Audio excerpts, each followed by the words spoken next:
Hi everyone, welcome back to my channel. If you're new here, my name is April, and for today's video I am talking about the recent scandal, I guess you would refer to it as, in the royal family. And I don't usually discuss anything like this on my channel, but I'm really passionate about the royal family. If you don't know that by now, you probably do know that, even to the point where my husband actually proposed to me at Kensington Palace because I am that obsessed with the whole thing. So before we get into the video, I just want to show you guys the tea that I'm drinking. As always, I'm having, it's called Novelty. It's just jasmine and green tea. It's from the Library of Congress, so I actually picked this up when I was at the Library of Congress down in Washington, D.C.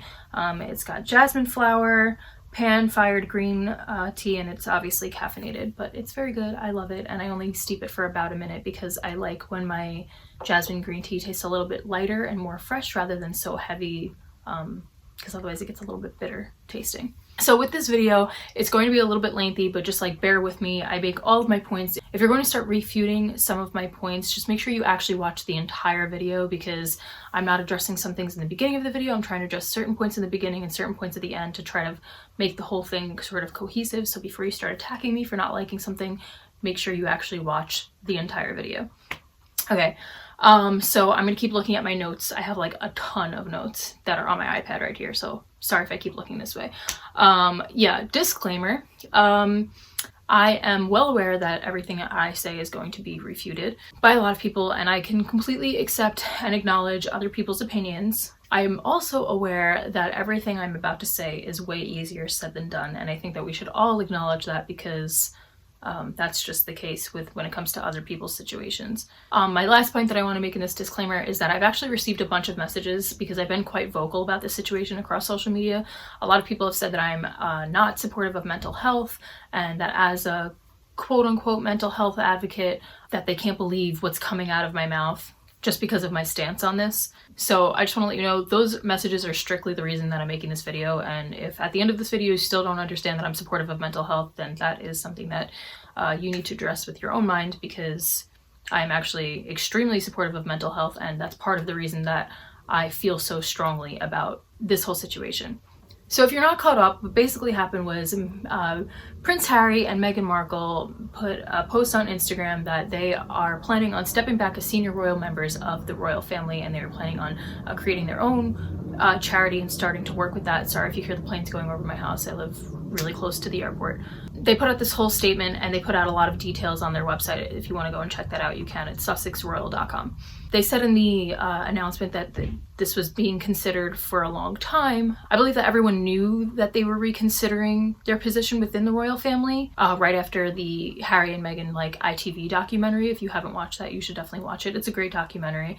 There's a few things that were a little off-putting to me, but whatever, I can get the point. So I think everyone was aware of the situation, and I don't believe that the Queen was, not aware of that. However, the Queen, Prince Charles, and Prince William were not aware that a statement was being released by them, and that to me is completely inappropriate. Johnny Diamond of the BBC, he is their royal correspondent, he had said that the family felt very hurt by the announcement because they weren't consulted on the announcement. Now, if you guys are fans of the show The Crown, you will know that what happens is they try to downplay everything in the royal family, because they don't want any sort of crazy scandals out there, understandably, because the monarchy can really be put at a risk since they survive through taxpayer money. The Queen has even said herself, and some other members of the royal family, I believe it's Sophie, the Countess of Wessex. I know that the Queen doesn't watch The Crown anymore. I believe she watched the first season, but the Countess of Wessex, she likes to watch The Crown, and supposedly it's very historically accurate. And so if you watch the show, you are aware that they like to downplay everything, and that's totally expected, I guess. So when they say something like they felt hurt and they weren't consulted about the announcement, you know that they're hurt, because they don't say things like that. Harry and Meghan even stated that they have been thinking about this for a long time, and let me read my notes here. Oh yeah, and if you look on their website, they actually have all of their plans laid out to a T, very, very detailed, which had clearly taken a lot of time to orchestrate. So there was obviously a major lack of communication. They weren't communicating with Buckingham Palace, which is where their official office is, since they parted ways with Kensington Palace, even though they had also wanted their offices to be based out of Windsor Castle, because they wanted to be separate from all of them. So they are the reason that they keep pulling themselves away from the family. They say that the family had outed them, but really it seems to me from their own actions and their own words that they are the ones who are pulling away from the family. Now, I can understand and respect wanting some independence. However, given the institution of the family and the way that this family functions, like, you are well aware ahead of time, and I know that that sometimes doesn't make everything correct. I'm not one to believe that just because something is traditional, it should be continued. I do believe, though, that in this situation, that is what would be most appropriate for the sake of the monarchy and the sake of the country. You know, they say that it's a little bit confusing what their message is that they're trying to get across, because, you know, sometimes they say it's the family that's outed them, but then they also say it's the media that's outing them. So if it's the media, then why are you punishing your family? And if it's the family, why are you bashing the media? Like, who is it really that you're actually mad at? Because I'm a little bit confused myself. I can understand the petty media blasts that are either like racist or anything along those lines. I know that they had criticized Meghan so many times. It was annoying the life out of me for holding her baby bump when she was pregnant. Like, why, like, who gets criticized for something like that? I don't know. It's very bizarre to me. Like, I didn't understand that for the life of me. Like, every mother, I'm pretty sure, does that. I mean, I hold my stomach when I feel like I have a food baby. So, like, imagine if I had a real baby, I'd probably be holding onto my stomach all the time. It's just something that I think you naturally do as a mother or as someone who just ate a lot of food. So those types of things, I agree with them. I can't get on board with them. I guess, in a sense, you kind of would expect it. You know, they say that the British media is so much worse than the American media. I mean, the American media is supporting her, but look at the American media and the way that they treat a bunch of other people. It's no different. That's literally what the media does. They are sometimes bored out of their minds, and sometimes I think they create something from nothing.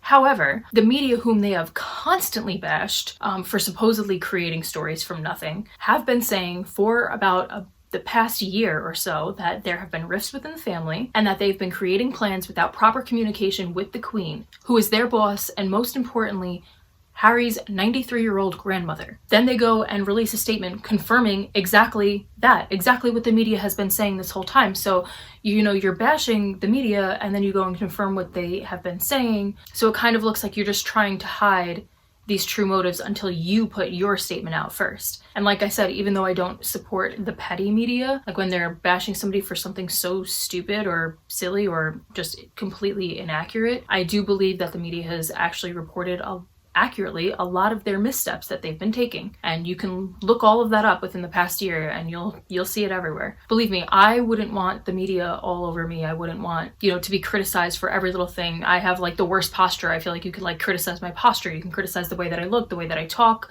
There's so many things you can criticize about me. Like it would probably drive me crazy. It really would. But also, if I was in that type of light, I would understand that that's something that just happens. I mean, I get trashed all the time on media. I'm now getting told that I'm not a real mental health advocate. Like, it's just like stupid things that come out of people's mouths all the time because people just do those things. So it's like you kind of have to expect it, but you also can't be feeding the media half truths then and half lies, because, you know, then they're going to take what they can and they're going to run with it. And then sometimes when it comes out to be true, then, you know, what else are people supposed to believe? Now you just sound like you're just trying to villainize the media and they're reporting accurate information. And when it comes to this specific statement, Harry even said that the reason that they had pushed it out immediately was because the media got a hold of it. So you know that the media is getting a hold of things because he said everything always leaks. So you're saying everything always leaks, but then you're also saying that things are inaccurate. So which is it? Because inaccurate things aren't leaks. That's just gossip nonsense. But if it's true, then what are you really saying? Like, how is the media reporting things and creating stories that aren't true? Meanwhile, what you're also showing is that you wanted to speak the truth before the media spoke the truth. I don't know. So when they were on their month-long vacation or however long they were there for, I think it was like 6 weeks in Canada, I guess that was when they had kind of decided this whole thing was going to go down. They had left Archie with Jessica Mulroney, who is she's like Meghan Markle's best friend, and I believe she is his godmother, but that's not been confirmed, so I don't know for sure.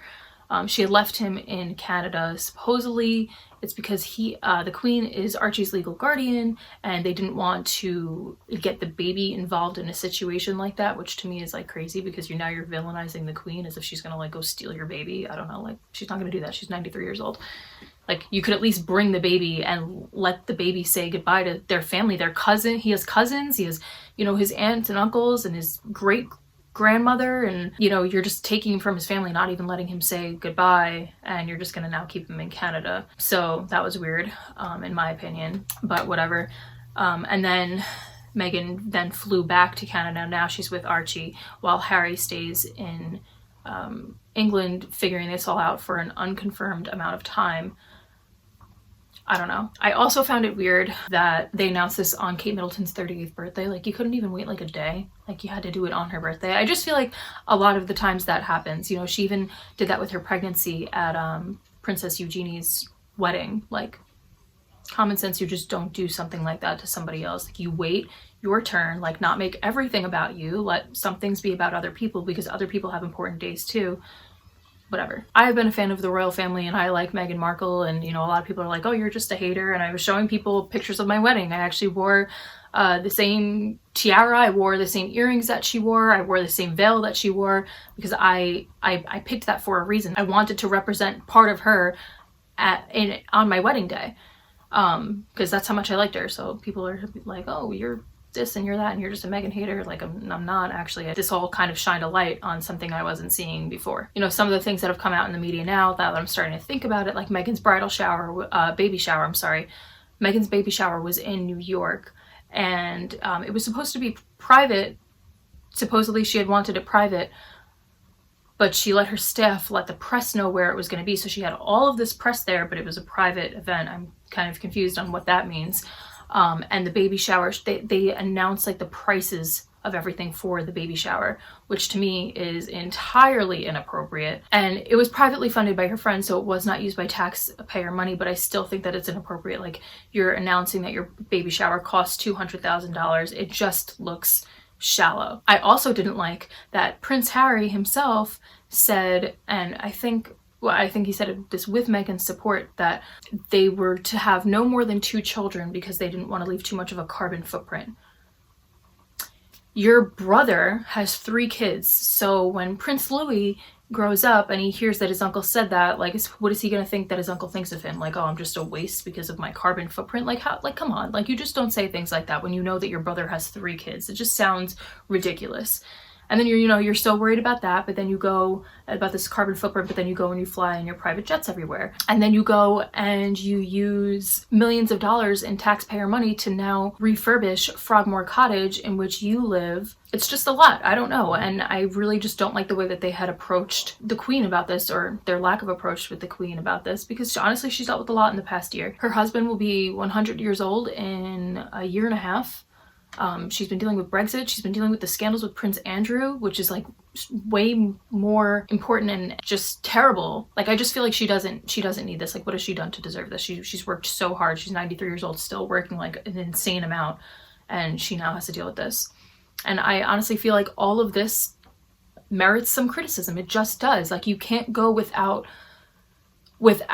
consequence. Whatever you do, whether it's good or bad, is going to merit consequence. So, you know, you do good, you'll reap good. You do bad, you'll reap bad. I agree, again, that some things are unfair that are being said, but that doesn't mean that all things are unfair and being said. Another thing that really threw me for a loop, I guess, with this, is that they still want their royal titles. And I waited to make this video till today because I really wanted to see how the Sandringham, I guess, summit, whatever, meeting, whatever you want to call it, at the Sandringham estate this morning with Prince Harry, Prince Charles, Prince William, and the Queen went, because I wanted to see, you know, some details. They didn't release full details, but they did release some. They still want their royal titles. And so he's still going to be 6th in line to the throne and not going to have as many responsibilities as somebody who is 6th in line to the throne should have. They still want to keep Frogmore Cottage. They still want their security and all of these benefits of being royals without holding on to these responsibilities. Supposedly Meghan was on the conference call this morning. I don't know if it was via phone or like video chat. They hadn't confirmed which way that they were doing it. I had heard both ways. Oh, here monkey goes. One of the main things that they wanted to discuss was their financial independence, because they're like, we want to be financially independent. A lot of people don't realize that the royal family has actually like salary caps on the actual royals themselves. They don't make as much money as you would think that they would make. Their money lies in their estates and their trusts and things like that. they don't make as much as you would think individually. So Harry and Meghan would make a ton more money, like not even close. You wouldn't even imagine how much more money that they can make by remaining financially independent from the royal family while remaining royals. So they're going to be way more lucrative that way and still have their royal titles, but not as much responsibility. And to me, I just can't get on board with that. That just seems really shallow. I feel like this is handling things like a business and not like a family, and you're handling things like you're a celebrity and not a royal. You know, first they claimed that it was about the press, then they claimed that they were pushed out by their family. Now they're saying they just want to be financially independent. And then right after, a day after they announced this, Meghan signs a deal, a crazy deal with Disney. And yes, the profits are going to go to charity, but she claims she wants to be away from the media. And I'm sorry, I don't know. Disney's one of the biggest media companies on the planet. To me, this is like a major cry for more attention. This is not royal life. This is celebrity life, which is okay, but you can't keep your titles and live like that. Part of what makes a royal is that they serve. While they live in these like lavish palaces, you sacrifice so much of your personal life to fulfill that role. You have to still sacrifice things. This isn't just like a, you know, you live a perfect life. That's not what being a royal means. It's a calling, and they also took their vows within the church. You know, the Queen is the head of the Church of England. I'm not in the Church of England, so I don't agree with that. But the point is that when you take your vows within the church, like you make those vows, you are supposed to stick to your vows. Those are you said that you made an oath to God. This is why they do it within the church, and this is why they are anointed and not appointed, and this is why it is a calling and, in my opinion, not a job. If you don't take your vows seriously, then it sounds like you're not taking any of this seriously. It just doesn't seem right. And you know, they say that they wanted to support the Queen while stepping back. You don't step back from your duties, but support the person who is in charge of those duties. That's literally not how it works. Now listen, Harry and Meghan are very easy to sympathize with. Who isn't in favor of having their cake and eating it too? But like when you think of things politically, no one wants to pay more tax, but everyone wants better services. But when you think about it, just because a lot of people are hypocrites, including myself in a lot of ways, that doesn't mean that hypocrisy is a virtue. And honestly, once they start to behave like ordinary people, they're going to be treated like ordinary people. They have to understand that the cost of this is not free. And listen, as far as their mental health goes, I feel really bad for them. And Harry, I know, is scarred from the loss of his mother, and I can see why he's trying to protect Meghan. And in a lot of ways, he should protect Meghan. But when you think about it, and when you look at a lot of the problems that have happened in the past, Meghan has separated herself from her family. There are some patterns of this in Meghan's life. And even with David and Victoria Beckham, whom I know that the royals have been very close friends with for ages, Meghan had made a big deal because Victoria Beckham had stated like to somebody like, oh yeah, we're friends now. I even recommended a hairdresser to her that she can go to in London. And Meghan like freaked out about it to Harry and made Harry approach David Beckham about it in a public setting, and it was awkward, and the couples didn't talk for like months. That was weird. They had a problem with the Fosters, which was weird, you know, because the Fosters had like offered them a place to stay in Canada, and the Fosters were saying how they were there with them and like had taken a picture or whatever. So then Meghan freaked out about that, like, oh, why are you taking pictures? And it's like, you want to use people for the things that they have, but you don't want to show that they're helping you. You want to make it seem like you built all of this yourself, and you didn't. People don't get to these points by themselves. They have the help. And I feel bad for Harry because I truly believe that he's being pulled away from his family, and I don't think he's being forced into it. I don't think she's threatening divorce or anything like that, but I think he is so in love with her that he's doing anything he can to protect her. And because he's so scarred from what happened with his mother, he wants to prevent anything like that from happening. But I don't think it's the same thing, and I don't even think in any sort of way you can compare Meghan to Diana. I don't think anybody compares to Diana. It's a very different situation. She was, you know, hounded like you wouldn't believe by the media. And it wasn't even just like, oh, negative press. It was like insane amounts of press. That the number of the people that would take pictures of her 24/7, the poor girl couldn't breathe for a second. It's not the same at all with Meghan. Yes, she has a lot of press, but it's just not the same. I mean, yes, she gets these negative comments, but they've all gotten negative comments, and they say, oh, they don't criticize Kate in the same way. You probably missed it, but over a decade ago when Will and Kate were dating, or even when they had their breakup, she had gotten negative press over and over and over again, and she just kind of shut her mouth about it, didn't say anything. And one of the reasons why I look up to Kate so much is because during their short period of a breakup, I think it was like 6 or 7 months long, something like that, she continued to just hold herself really well, and she really like had a lot of grace and fortitude in the way that she addressed this breakup publicly, which was really admirable. And I almost feel like Meghan is trying to make herself appear as though she's the new Princess Diana, and she's not. She should be just happy being Meghan, and it appears as though she just isn't, because she just keeps wanting more and more and more. It seems a little bit almost narcissistic in my eyes, and I feel bad because I'm the way that I'm seeing it. And again, I could definitely be wrong, and you know, I might get slaughtered for saying something like this, but it seems like Harry's being really manipulated. You know, with Princess Diana, she was marrying the heir to the throne. That's a little bit different than marrying the 6th in line to the throne. It's just not the same. And I'm not saying they're not super famous, they definitely are, but it's the level of the media and the way in which the media approaches the person in line to the throne's wife versus the person 6th in line to the throne's wife is just different. You're going to get a different type of attention. It's not the same. And then they keep trying to compare it to King Edward VIII and his abdication to marry Wallis Simpson. Also not the same, because he had abdicated because they wouldn't let him marry her, and he really left for love. That's why I can sympathize more with Harry, but I'm having a hard time sympathizing with Meghan. I feel like there's a lot of manipulation going on, and that's what bothers me, because it seems as though you can't point fingers on who they're mad at. Are you mad at the family? Are you mad at the media?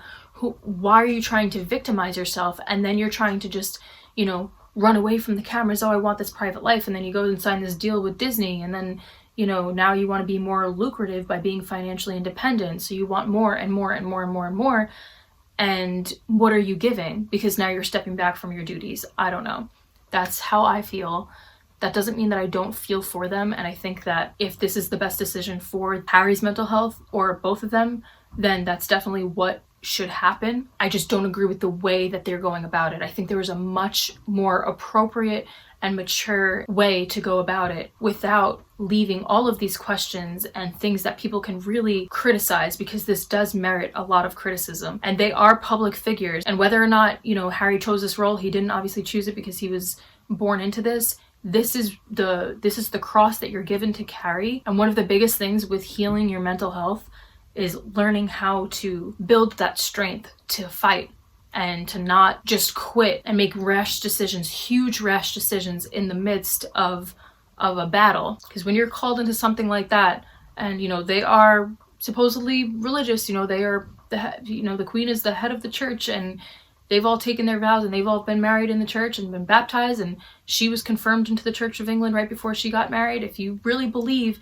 in those vows that you took, and I hope that you would, if you're going to make a change like that, then you should know that God is going to equip you with the necessary qualities to fulfill the role that you were given. And I know that that's easier said than done, but I don't think walking away or stepping back in that way, but then expecting all of these things is correct. I think that if this was such a real struggle, I would see it easier to walk away and not even be talking about like, well, we want to keep Frogmore Cottage, and we still want our royal titles, and we want to be lucrative and financially independent, and we want to work with this company and this company and this company. When your mental health is like struggling that much, you're kind of just like, save me, can't think about anything else. It's just hard. And like I said, I know that we don't even know the whole story. We don't know any of it, but that's really how I feel. And I hope and pray that their mental health is okay, and that they will be able to heal, and that the family rifts will be able to heal, because that's really a shame to move so far away from your family when it's entirely unnecessary, because you are really given a privileged life. And that doesn't mean that all of their material things are worth sacrificing their mental health for, because it's absolutely not by any means. But to play victim more than you are a victim is not okay, especially in the eye of the public. And you work with people who are victims of real serious problems, and they do that because of their campaign, Heads Together. It's a mental health campaign. They know what these people suffer from, and I just hope that they're not using their mental health as an excuse to do this. And I don't necessarily think that he is, but I think that she might be. And that is my judgmental thought for the day. And I know that this video is gonna get a ton of hate. That doesn't mean that I don't like her, and that doesn't mean that I don't like him. I really do like them, and I really do support them, and I think that they can do so much good, especially here in America, if they wanted to, you know, be here. or up in Canada, but I just think that there's a way to do things, and sometimes we need to learn how to start following these rules a little bit better and not always trying to change every little thing about life. Tradition can be good sometimes. And now my brain is fried because I've been talking for almost 40 minutes and I have nothing else to say. But I think I'm going to do a second part to this video strictly about the mental health part of being a royal that I believe is a struggle. So be patient with that part. Be patient with the mental health part. This is just me talking about the specific things that had happened first. And then I will address the mental health part in a second part of this video. All right, guys, I'll talk to you later. Bye.